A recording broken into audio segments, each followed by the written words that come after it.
So I represent a Kriya Yoga tradition that has come down through a lineage of gurus, from Mahavatar Babaji through Lahiri Mahashaya, Sri Yukteswar, and Paramahansa Yogananda. In 1861, in the foothills of the Himalayas, Lahiri Mahashaya was initiated by his guru, Babaji, and instructed in these meditation practices. During the more than 2 weeks that he stayed in the vicinity of where Babaji resided, and he was taught many meditation techniques in the Raja Yoga system. And then before he departed, he was given permission to make these teachings available to others in his community in Varanasi, or Banaras, where he lived. And Babaji said, freely share these methods with all who are sincerely interested. But he emphasized that they must be sincere. Lahiri Mahashaya was raised in a pious family. He was married in his, I believe, late 20s. And then in his early 30s, Lahiri Mahashaya was transferred by the company for which he worked to North India for a temporary transfer. And there he met Babaji in the foothills of the Himalayas. And then when he returned to Varanasi to resume his family and work responsibilities, he scheduled his time so that early mornings and nights, late nights, he meditated in the privacy of a room in the family home. Lahiri Mahashaya never allowed any of his disciples to publicize him as a guru or to publicize Kriya Yoga. He chose to be what was called a secret yogi, just privately practicing, living the life, the ideal life. And when someone was attracted to him, and if they seemed sincere, he would instruct them, and then he would initiate them, and he would say, don't tell anyone that I am your guru, and don't tell anyone that you practice these methods. In other words, don't talk about it, practice. But in that way, over a period of 30 years approximately, he initiated more than 5,000 people into Kriya Yoga meditation practices. But he also had, most of the people he initiated were people who, like himself, had families and jobs. But he also initiated some sannyasins or renunciate yogis. They usually came late at night when the family-oriented people were not there. They came privately, usually late at night, to see Lahiri Mahashaya. And so he set an example that it is possible to live a normal, well-ordered life in secular mainstream and attend to spiritual practices and accomplish self and God realization.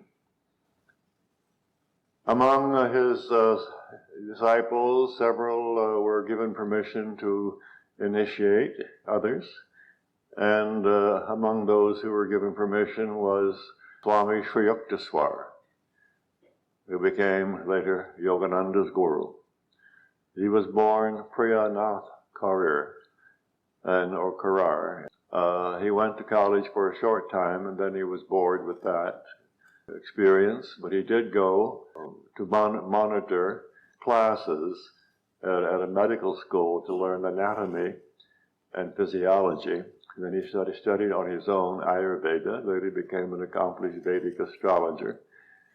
And then he traveled throughout India and met many saints and philosophers. And he met Lahiri Mahashaya in Varanasi. and was attracted to him, asked to be initiated. He was initiated into Kriya meditation methods, and within 10 years was given permission to initiate others. He had two small ashrams, one in Sarampur near Calcutta, which was the ancestral home that he inherited from his parents, and another in Puri, south of Calcutta on the Bay of Bengal. And that property was given to him by the city with the understanding that he would build an ashram there, which he did. So he divided his time between those two places. He didn't have many disciples because he was a strict disciplinarian. His attitude was, do it the way I ask you to do it, or else you can't be here, don't stay. And Yogananda said that when he met Yukteswar, the first 2 or 3 years was very difficult for him, Yogananda. Because of those of you who have read the book, Autobiography of a Yogi, you know that Yogananda as a young boy was very impulsive and had a pronounced devotional temperament. And Yukteswar was just the opposite. He was very strict, self-disciplined, even stern. Kind, compassionate, but with the attitude that if you're going to live in my ashram, then you have to go play by my rules, you know. So Yogananda said that was very difficult the first 2 or 3 years, but he said he needed that to balance his personality. So he told us, he told some of us privately, he said he couldn't chase me away, he couldn't get rid of me. But Yogananda, you know, as a young boy, you read the autobiography, his mother and father were disciples of Lari Mahashaya, both in Kriya initiates. And but with Yogananda, when he was very young, whenever he would hear of someone who was a saint or supposed to be a saint, he would track the person down and check them out and talk with them and examine them. When his father taught him Kriya meditation methods, when he was 8 or 9 years of age, when he was 12 years of age, his father hired a Sanskrit tutor for him, and the Sanskrit tutor was also a disciple of Lari Mahashaya, who taught Yogananda more advanced Kriya meditation methods. As he grew into his teenage years, ready to finish high school, his father said, you should get married and go to college, and I will see that you get a position at the railroad. And Yogananda said, no, I want to be a Swami. I want to be a renunciate yogi. And so there was this conflict, and so Yogananda left home after high school. And he went to Varanasi, and he stayed at the ashram of a Swami who allowed him to stay a few days. And one day while he was out walking, he met Sri Yukteswar, who again was a disciple of Lari Mahashaya. And they talked, and Yukteswar accepted him as a disciple, and eventually he initiated him formally into Kriya Yoga practices. And then he said, I pledge to you my unconditional love. Can you pledge that love to me? And Yogananda said yes. So they, altogether, Yogananda spent 10 years with Sri Yukteswar. And then in 1920, he heard about a conference that was going to be convened in Boston, the Congress of Religious Liberals. He received an invitation to speak, and he asked Sri Yukteswar if he should go. And Sri Yukteswar said, if you go now, all doors will open. And he said, years ago, Babaji told me that he would send a disciple to be trained to go to the West, and you are that one. So he told Yogananda this was his opportunity to go to America and to begin his work. So he came to America, lectured in Boston. He was a very popular speaker, And they talked for not only at the Congress, but also the religious liberals, but also at many clubs and churches and various gatherings throughout the Boston area. And he was there 2 or 3 years. But he realized that if he was going to take the message of yoga to the West in a big way, that he had to leave Boston. And then they went on to other cities. And his pattern in those days, he would stay in a town for more than a month. And he would lecture 5 nights free to the public. Then, after a week or so of rest, he would have 5 nights of classwork from 8 in the evening till 10. And then, after a week or 2 of rest, in the meantime, he during the day, he counseled people and saw people privately. And also talk for other groups in town. And then he would offer an advanced class and offer Kriya initiation.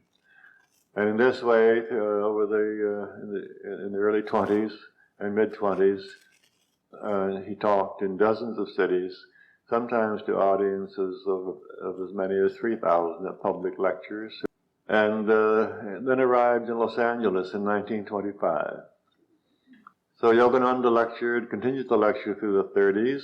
Then in 1946, his book, Autobiography of a Yogi, was published. And then, of course, in 1949, I met him. And in 1952, he passed. But for 31 years, he was in the forefront of the yoga outreach movement in America, and actually laid the foundation for yoga in the consciousness of the West.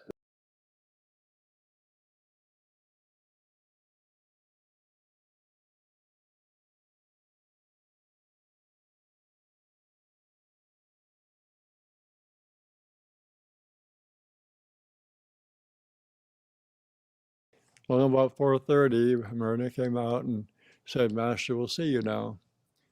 So she took me to the little interview room just off to one side of the stage in the temple. And Master was sitting in a little couch, we would call it a love seat, which is just room for 2 people. And he had chairs out in front of him where visitors could sit. But I knocked on the door and he said, "Come in." And he saw me and he pushed over and made space for me to sit beside him. So here I was, lodged in between him and the end of the cushion. It was quite cozy, quite nice.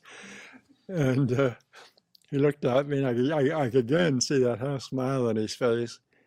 And he said, "What can I do for you?" And I said, "I want to be your disciple, sir." And he said, "This is not a path of escapism, you know." I said, "I know that, sir." He said, "How's your health?" And I said, "Good as far as I know." And he held my pulse. He said, let's see. Then he said, "Yes, you're all right." And then he told me how to fit in with the schedule with the other fellows, that I would be given a work assignment, that I should meditate morning and evening with them for the 30-minute session that they had, meditate privately on my own on weekends, and he said, "Read my writings for the first year, and the Bhagavad Gita and the Bible if you want to." And he wanted to be sure that I was going to get in tune with him and not be reading a lot of diverse philosophical literature. And that was it. And his final words on that occasion were, "Read a little and meditate more and think of God all the time."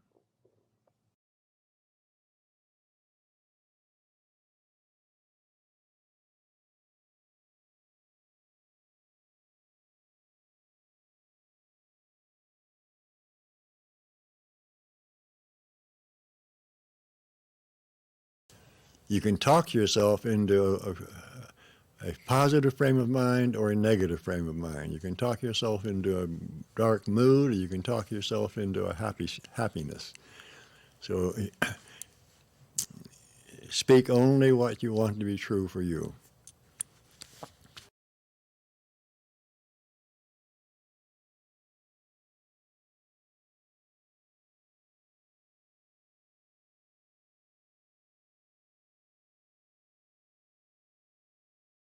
important thing is that we awaken in the way that is best for us to awaken.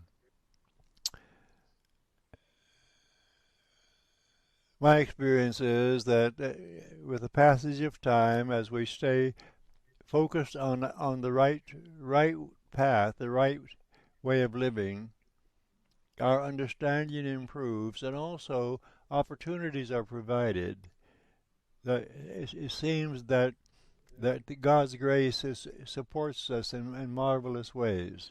Opportunities are provided, the right experiences occur, the right relationships happen, the right people come into our lives, the positive ideas emerge in our minds, and so it's obvious that we are being assisted by the innate intelligence, or the intelligence that it pervades the universe.